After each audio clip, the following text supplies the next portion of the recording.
તારીખ 24થી 27 જાન્યુઆરી 2026 દરમિયાન વિધાનગર વિસ્તારમાં આવેલા મકાનમાંથી રોકડ સહિત કુલ ₹65,000ની ચોરી કરવામાં આવી હતી. બનાવ અંગે નીલમબાગ પોલીસ સ્ટેશનમાં ગુનો નોંધાયો છે. આસપાસના સીસીટીવી ફૂટેજના આધારે પોલીસે આરોપીની ઓળખ અને તપાસ શરૂ કરી છે.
વિનેશ કુમાર હરિરામ પુરોહિત, સરી વલ્લભ રેસિડેન્ટ, ચંદ્ર પાર્કની પાછળ, અદેવાડા, ભાવનગર.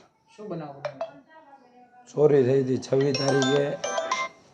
જાન્યુઆરીએ રાત્રે.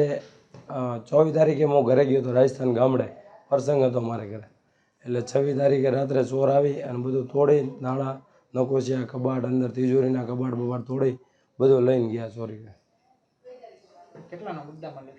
મુદ્દામાલ 3-4 લાખનો છે.